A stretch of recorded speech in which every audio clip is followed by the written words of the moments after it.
하나님의 말씀은 시편 19편 1절에서 14절까지의 말씀입니다. 오늘 본문을 통해서 자연과 말씀의 계시라는 제목으로 하나님의 은혜를 같이 나누겠습니다. 여러분, 사람은 자기가 보는 것과 듣는 것을 통해서, 우리 감각을 통해서 지식을 얻습니다. 하지만 사람은요, 모든 것을 볼 수 있는 존재가 아닙니다. 우리는 빛을 통해서 세상을 보는데, 이 빛은 무지개 빛으로 나타나고 7개의 색깔로 우리는 인지를 합니다. 이렇게 우리가 볼 수 있는 빛을 가시광선이라고 말을 합니다. 하지만 이렇게 빨주노초 파남보 7가지 빛의 스펙트럼을 범위를 벗어나면은 우리는 그것을 인지하지 못하고 보지를 못합니다. 여러분, 햇빛을 프리즘으로 분산시킨 후에 그 빨간색 바깥에 온도계를 놓으면 온도계의 눈금이 올라갑니다. 자, 이것은 빨간색의 빛 바깥 부분에도 열선이 있기 때문인데, 그것을 우리가 뭐라 그러죠? 적외선이라고 하는 겁니다. 빨간색의 바깥에 있는 선을 적외선이라고 말해요. 반대쪽에 있는 보라색, 자색, 이것의 바깥쪽에도 짧은 파장의 빛이 있는데 그것을 보라색의 바깥쪽에 있다고 해서 자외선이라고 하는 겁니다. 우리가 적외선이나 자외선은 우리 눈에 보이지 않지만 존재하는 것입니다. 우리가 듣는 것도 한계가 있죠. 인간이 들을 수 있는 소리의 범위를 가청 주파수라고 말합니다. 그런데 그 주파수 안에 있는 소리만 듣지, 그 이상으로 너무 높은 소리 또는 너무 낮은 소리는 우리가 듣지를 못하는 겁니다. 박쥐나 돌고래가 내는 이런 초음파 소리를 우리가 듣지 못하고요. 지구가 하루 종일 멈추지 않고 쉬지 않고 돌아가는데 그 큰 소리를 인간이 듣지를 못하는 겁니다. 이게 하나님의 은혜죠. 여러분, 우리가 그 소리가 하루 종일 다 들린다고 해보세요. 우리가 이명증세가 있으신 분 참 고생을 하시는데, 어떤 분들은 하루 종일 막 쇠가는 소리가 들린다고 그러는 그런 분들도 있어요. 얼마나 고생하는지 모릅니다. 근데 하루 종일 이 지구 돌아가는 소리, 박쥐가 내는 소리, 별의별 소리가 하루 종일 들린다고 한다면은 우리가 얼마나 피곤하겠습니까? 그러니까 하나님은 우리를 사랑하시고 보호하셔서 딱 들을 수 있을 만한 그 범위를 정해주시고 그것만 듣게 하시는 거예요. 그러니까 우리가 다 듣고 있는 게 아니다라는 것을 알아야지, 듣고 있는 소리 외에 소리도 있다라는 것을 우리가 인정을 해야 된다라는 겁니다. 오늘 지난 월요일에 비가 온 이후에 우리가 봄 하늘을 보니까 너무나도 아름다웠습니다. 참 이것이 우리나라가 맞는가 생각할 정도로 우리가 하늘을 바라보면은 너무나도 기분이 좋아졌고, 이런 아름다운 하늘빛 그리고 예쁜 구름을 보면은 정말로 하나님께서 이 도화지에다가 색칠을 하신 게 아닌가, 너무나도 그런 생각들을 하게 됩니다. 너무 참 기분이 좋아져요. 하지만 모두가 그런 생각을 하는 건 아닙니다. 같은 하늘을 바라보면서도 어떤 사람에게는 그저 우연처럼 조성되어진 물길 덩어리, 가스 덩어리로 또 빛의 파동을 뿐이라고 생각하는 사람들도 있는 것입니다. 여러분, 예전에 미국과 소련이 우주 개발 전쟁을 하고 있을 때에 우주를 맨 처음에 나간 것은 소련의 우주인이었습니다. 이 가가린이라는 사람이 지구를 몇 바퀴 돌고 지구로 돌아와서 한 말은, 우주에 나가봤더니 그 어디에도 하나님은 없더라, 그런 얘기를 했습니다. 반면에 달에 처음 발을 내디딘 미국인 우주인인 이 암스트롱은 우리가 오늘 읽은 시편 19편 1절 말씀을 인용해서 하나님이 지으신 이 우주가 너무나 아름답다, 이렇게 얘기했어요. 여러분, 같은 공간에 갔다 와서 같은 우주를 봤지만은 누군가는 그곳에서 아무것도 보지 못하고 누군가는 그 우주를 창조하신 하나님을 본다라는 것입니다.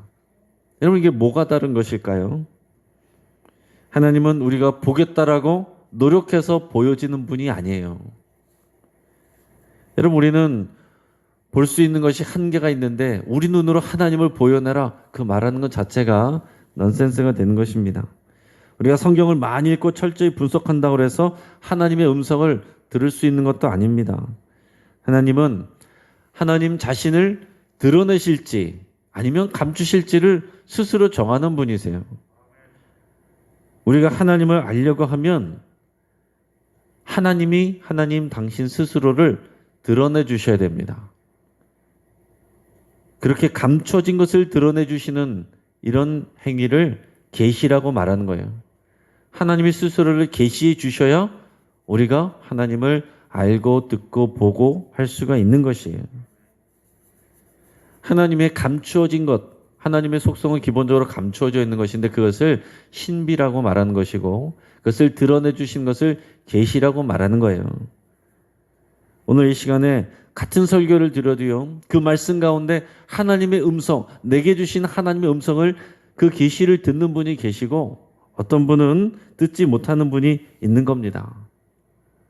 그냥 인간의 설교를 듣다가 가시는 분도 있는 거예요. 여러분 모두가 하나님의 계시를 보고 들을 수 있기를 주의 이름으로 축복합니다. 자, 오늘 시편에서는 다윗이 하나님의 영광을 찬양합니다.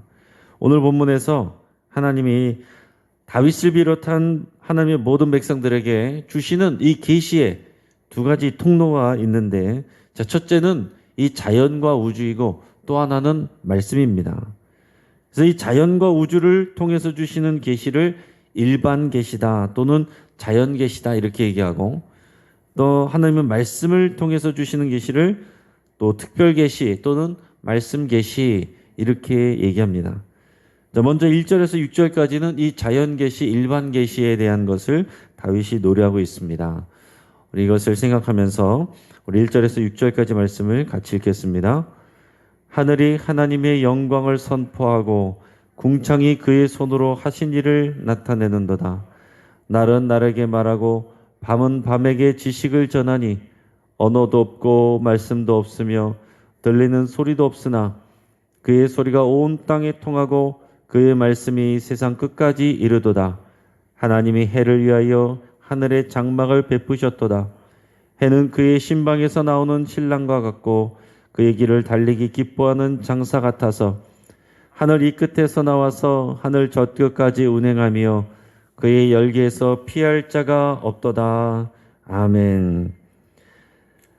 자, 오늘 1절에서 다윗은 하늘을 바라보면서 하나님의 영광을 느끼고 감동하고 있습니다.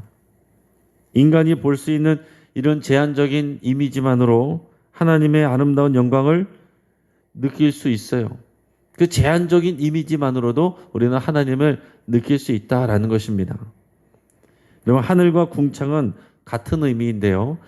뒤에 나오는 2절과 연관해서 생각해 보면 하늘은 다윗이 낮에 본 그림이고 궁창은 밤에 본 그림입니다. 자, 그러니까 낮에 하늘을 봤더니 파란 하늘과 흰 구름이 너무나도 아름다워서 하나님의 영광을 드러내는구나, 이렇게 생각했습니다. 또 밤에 하늘을 바라봤더니 달과 별들이 아름답게 빛나는 것을 보면서 하나님이 얼마나 놀라운 일을 행하셨는가, 이렇게 고백하면서 노래를 하는 겁니다. 과학이 발달할수록 지금 우주가 얼마나 큰지, 그리고 우리가 사는 지구라는 별이 얼마나 작은지, 그 안에 살아가고 있는 우리는 우주가 큰 것을 알아가면 알수록 우리는 먼지 같은 존재구나 하는 것들을 알게 되는 거거든요. 근데 이 가운데서 우리가 하나님이 주시는 계시가 없으면 어떻게 되냐면 이 넓은 우주에서 이 우주가 크면 크다는 것을 알게 될수록 이렇게 넓은 우주에서 오직 인간만이 지성이 있고 문화를 가진 생명체다, 이것을 받아들이기가 어렵다는 거예요. 그럴 수가 있겠는가? 어딘가에 분명히 우리보다 더 고도로 발달된 외계인이 있을 것이다. 그런 생명체가 있을 것이다.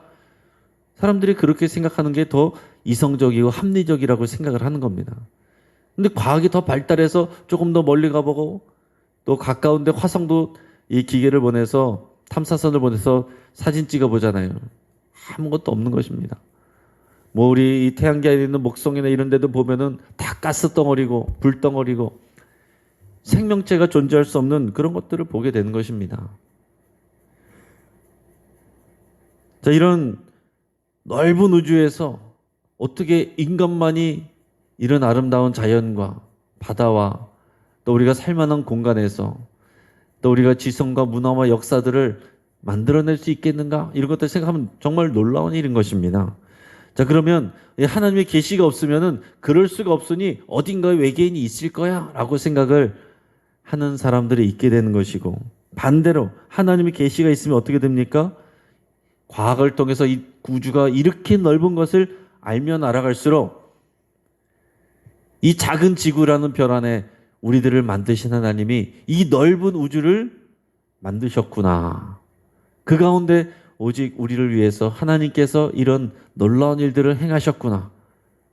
이런 것들을 우리가 고백하게 되면 정말로 하나님의 은혜가 더 크고 놀랍다는 것을 깨닫게 되는 것입니다. 오늘 2절에서 보니까 날과 밤에 대해서 얘기하고 있어요. 날은 날에게 말하고 밤은 밤에게 지식을 전한다. 이 날과 밤은 낮과 밤을 의미하는 겁니다. 자, 다윗이 보니까 해가 뜨고 지면서 낮과 밤이 매일 규칙적으로 임무교대를 하는 것을 볼 때에 다윗은 하나님을 향한 경외감을 갖는 것입니다. 하나님은 참 정확하신 분이시구나. 하나님은 오늘도 일하고 계시구나. 오늘도 우리에게 날을 주시고 오늘도 우리에게 밤을 주시는구나. 날이 밤에게 임무교대를 하고 밤이 또 날에게 임무교대를 하고 이런 것들을 느낀다라는 거예요. 알 수도 없는 오래전부터 날과 밤은 이것이 지속되는 것은 하나님이 얼마나 신묘막측하게 또 시계보다도 더 정확하게 세상을 지으셨는지 이것에 대한 지식을 전하고 알려준다라고 이렇게 말하고 있는 것입니다. 또 오늘 3, 4절을 통해서 보면 하늘과 우주에는요 언어도 없습니다. 말씀도 없고 들리는 소리도 없습니다. 하지만 이 우주는 하나님의 말씀으로 지어졌어요. 빛이 있으라. 하늘과 달과 별아 있어라. 하나님께서 말씀으로 이 세상을 창조하셨다는 거죠.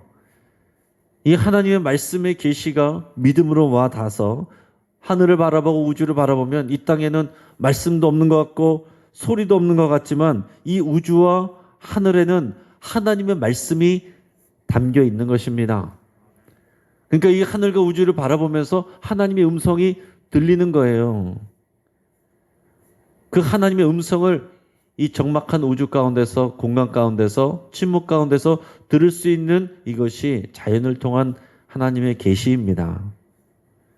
오늘 5절 6절을 통해서 볼 때 이 매일 뜨는 해는요 모든 사람들에게 경외의 대상입니다.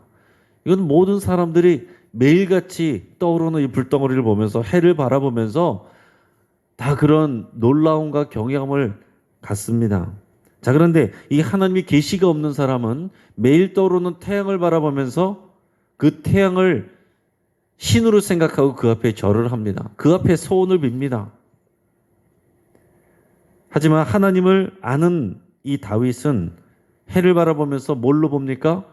이렇게 하나님의 계시가 있는 사람은 태양을 보면서 하나님이 만드신 멋진 피조물로 바라보는 것입니다. 여러분 그 차이 있는 거예요.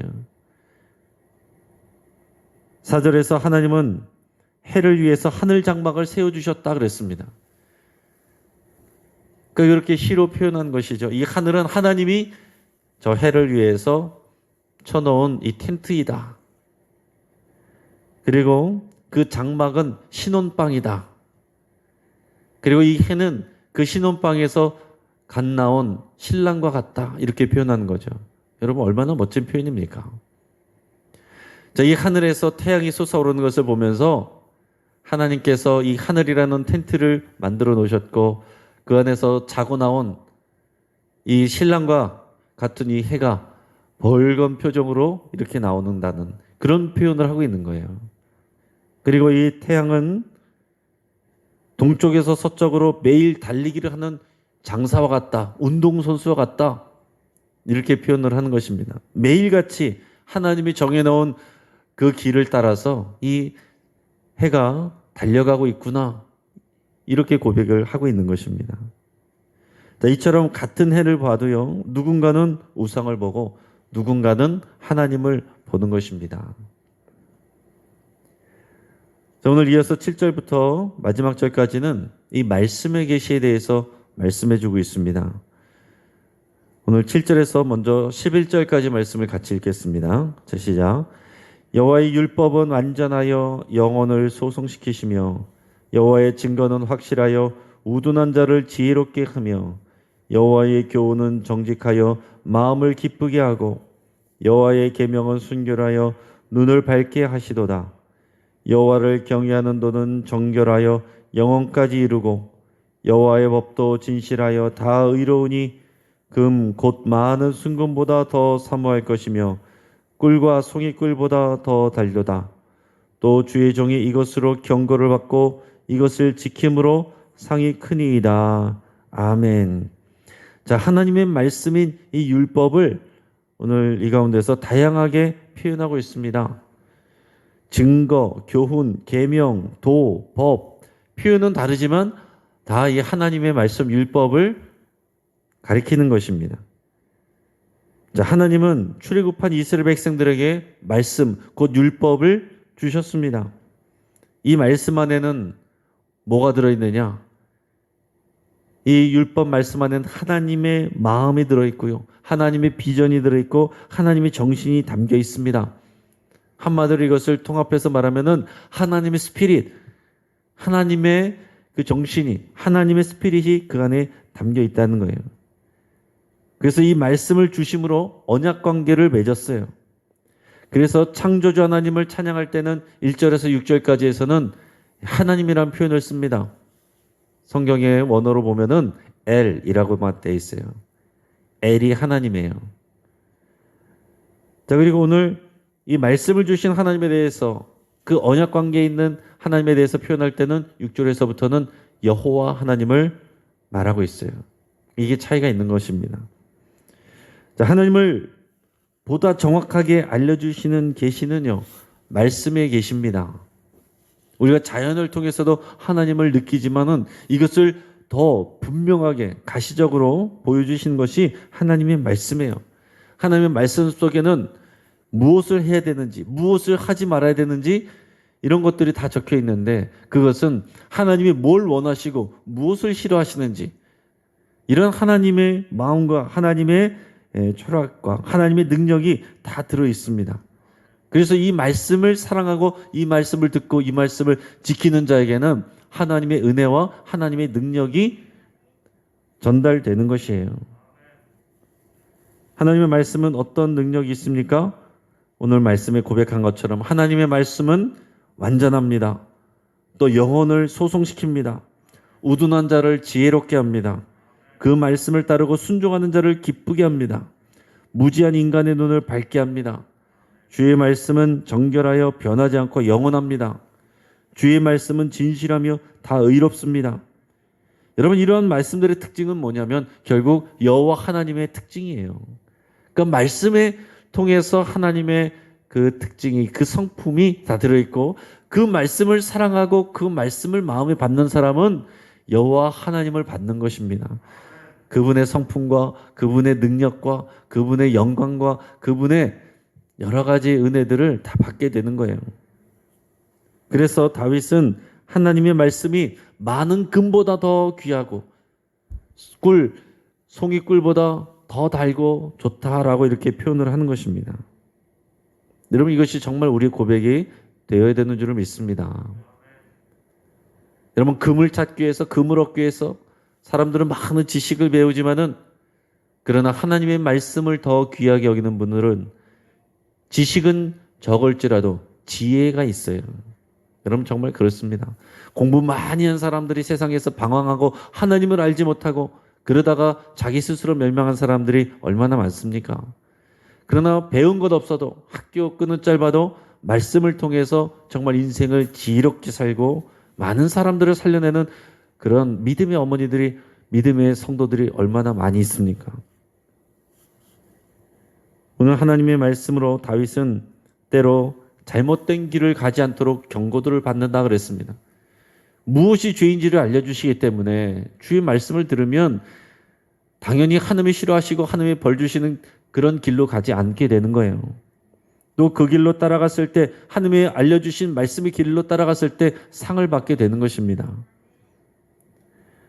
오늘 말씀으로 살아가는 교회가 우리 입술의 표, 입술의 주지만이 되지 않고 그것으로 끝이지 않고 실제로 하나님의 말씀이 우리 영혼과 삶에 부딪혀서 또 내가 깨지고 내가 변화되고 내가 힘을 얻고 인도함을 받고 상급을 받을 수 있기를 축복합니다. 여러분, 우리가 말씀을 이렇게 조절하고 핸들링하는 게 아니에요. 말씀이 우리를 조절하고 우리를 인도하고 우리를 변화시키고 만들어가게 우리의 마음과 우리의 삶을 말씀이 올려놔야 되는 것입니다. 이제 다윗은 이런 여호와의 말씀에 대해서 자신의 반응을 표현합니다. 이것이 우리의 반응이 되기를 바랍니다. 오늘 12절에서 14절까지의 말씀을 같이 읽겠습니다. 자기 허물을 능히 깨달을 자 누구리요? 나를 숨은 허물에서 벗어나게 하소서. 또 주의 종에게 고의로 죄를 짓지 말게 하사 그 죄가 나를 주장하지 못하게 하소서. 그리하면 내가 정직하여 큰 죄가에서 벗어나겠나이다. 나의 반석이시오 나의 구속자이신 여호와여, 내 입의 말과 마음의 묵상이 주님 앞에 연락되기를 원하나이다. 아멘. 여러분, 말씀의 가장 중요하고 첫 번째 되는 기능 중에 하나가 뭐냐면 죄를 깨닫게 하는 것입니다. 하나님이 그 경계를 정해주신 거예요. 이 말씀과의 법이 없으면, 기준이 없으니까 뭐가 죄인지 아닌지 모르고 살아가는 것입니다. 그러나 법이 생기고 그 기준이 생기고 줄을 치면 그것을 넘어가면 아웃이고 죄가 되는 거예요. 그걸 알게 되는 거죠. 그래서 말씀의 첫 번째 기능은 무엇이 죄인지를 깨닫게 되는 거예요. 그래서 내가 죄를 깨닫게 되고 우리 속에 숨어있는 죄들까지 드러나게 하는 것이 말씀의 기능입니다. 말씀을 통해서 우리가 이 죄가 발견될 때 그것을 토해내고 회개하는 게 지혜입니다. 설교 들을 때 어떤 분들이 막 괴롭다고 하는 분들이 있어요. 나를 치는 것 같고 다 내 얘기하는 것 같고 어떻게 내 속에 있는 것들을 그렇게 다 아십니까? 어떤 분들은 오해를 하고 본인 얘기를 누가 얘기를 해갖고 목사가 설교를 했다고 생각을 해가지고 시험 당했다고 안 나오고 그런 경우들도 있습니다. 그래서 그런 게 아니죠. 성령께서 말씀을 통하여 그분에게 말씀하신 건데 그것에 대해서 하나님 앞에 드러내고 엎드려지면 그에게 복이 되는 것인데 그것을 가지고 기분 나빠하고 사람을 바라보면 시험 드는 겁니다. 그 말씀은 우리 안에 드러나 있는 죄를 깨닫게 하고 회개하게 하고 숨은 허물에서 벗어날 수 있게 하는 겁니다. 그렇게 해야 우리가 죄 가운데서 벗어나서 하나님과의 온전한 관계를 유지하게 되는 것이고, 하나님과의 온전한 관계를 유지해야 하나님의 능력과 은혜와 영광을 우리가 받게 되는 것이죠. 그래서 사랑하는 여러분, 오늘 이 자리에 올 때에 말씀을 통해서 나를 위로받는 말씀도 있겠지만은 때로는 우리의 죄를 지적하는 말씀들도 있어요. 그것을 싫어해서 필요하면 안 되고 그것이 우리에게 복인 줄을 아셔야 됩니다. 오늘 다윗의 고백과 같이 이런 죄물을 통해서 나의 허물을 보게 하시고 그것에서 벗어나게 하셔서 이런 반응이 우리에게 있어야 된다는 거죠. 그래서 말씀이 우리의 삶을 온전하도록 지켜주는 것입니다. 말씀을 늘 생각하고 되새기면 고의로 죄를 짓는 일을 하지 않게 되는 거예요. 그러기가 어렵죠. 말씀을 늘 생각하고 무엇이 하나님의 뜻인지를 생각하면 이거 하나님이 싫어하시는 일인데 이런 것들이 자꾸 떠오르는 거예요. 그러니까 여러분, 우리가 예수님을 믿고 구원을 받으면 죄에서 용서받았으니 이제는 내 마음대로 살아도 된다, 이게 아니라 나를 용서해 주시고 깨끗하게 하셨으니 우리를 이 깨끗하게 정결하게 보여야 되니까 이 말씀을 통해서 우리가 죄에 대해서 더 민감해지는 게, 그리고 피 흘리기까지 죄와 싸우는 것이 우리의 삶이어야 되는 것입니다. 그래서 이 말씀은 우리가 자백하고 또 회개하는 자에게는 죄책감에 사로잡히지 않게끔 그렇게 하시는 기능을 하는 거예요. 그래서 마지막 절에서 다윗이 이제 고백합니다. 하나님은 나의 반석이십니다. 하나님은 나의 구속자이십니다. 이런 하나님의 능력과 안전을 계속 누리려면 하나님의 말씀에 우리가 매일 매순간 반응을 해야 됩니다. 이 말씀에 대한 나의 반응, 내 입의 말과 내 마음의 묵상을 하나님께 올려드립니다. 오늘 이 고백이 우리에게 있어야 될 줄을 믿습니다. 그래서 이 말씀을 통해서 우리 입술에 말이 변해야 되고 우리 마음가짐이 변하는 거예요. 이런 일이, 이런 역사가 우리 영신교회 공동체 안에, 여러분 개인의 삶에, 여러분의 가정 안에 일어나야 되는 것입니다. 말씀은 귀로 듣고 입은 내 마음대로 말하고 내 마음속에 있는 죄로부터 내 입술에 말이 나오면 말만 많은 그런 교회와 말만 많은 성도가 되는 것입니다.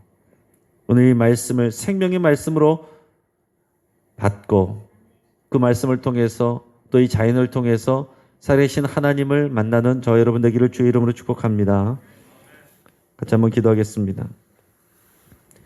오늘 이 말씀을 붙잡고 함께 기도할 때에 하나님이 만드신 이 자연을 보면서 하나님의 영광을 더 깊이 누리기를 원합니다. 여러분 그렇게 소망하며 기도하시길 바랍니다. 하나님의 계시를 우리에게 부어주시옵소서. 하나님 또한 말씀을 더 사모하고 깊이 묵상하고 순종하고 나누기로 여러분 그렇게 결단하시길 바랍니다. 하나님, 내가 다윗과 같이 말씀을 사랑하는 말씀의 사람 되게 하여 주옵소서. 그렇게 여러분 기도하시길 바랍니다. 또 우리가 말씀을 듣기만 하는 자가 아니라 입술과 마음으로 하나님의 말씀에 반응하기를 간구하며 기도하기를 바랍니다. 말씀을 듣고 나의 입술의 말이 변하고 나의 마음의 상태가 변하기를 여러분 그렇게 간구하며 기도하시길 바랍니다. 사랑하는 가족들과 성도들이 자연과 주의 말씀을 통해 하나님을 더 알아가기를 위해서 여러분 함께 기도하겠습니다. 우리 선교사님들 위해서 함께 기도하겠습니다. 우리 베트남의 안성호 선교사님, 모리타니아의 공경숙 선교사님, 또 우간다의 김무열 선교사님, 또 미국의 이용호 선교사님 위해서 함께 기도해 주시고, 또 이용호 선교사님의 또 편지를 통해서 보면 이 나바호에, 미국 나바호에 거주하시는 18만 명이 거주하는데 그 가운데 확진자가 4,000명 이상이라고 합니다. 140명이 사망을 했는데 지난 주말에는 벌써 6번째 통금이 있었다고 합니다. 금요일부터 월요일까지 57시간 통행금지, 또 이런 일들이 있는 또 상황 가운데서 또 하나님께서 이 선교사님 가정을 지켜주시고 또 그곳에 있는 또 원주민들을 하나님께서 또 보호해 주시고 믿음 가운데 나올 수 있도록 예수 함께 기도해 주시길 바랍니다. 또 우리 영신교회와 한국교회를 위해서 함께 기도하겠습니다. 이 교회가 바이러스의 통로가 아니라 복음과 생명의 통로가 되기를 위해서 함께 기도하겠습니다. 이 시간 주여 한번 간절히 부르짖고 합심하여 함께 기도하겠습니다. 주여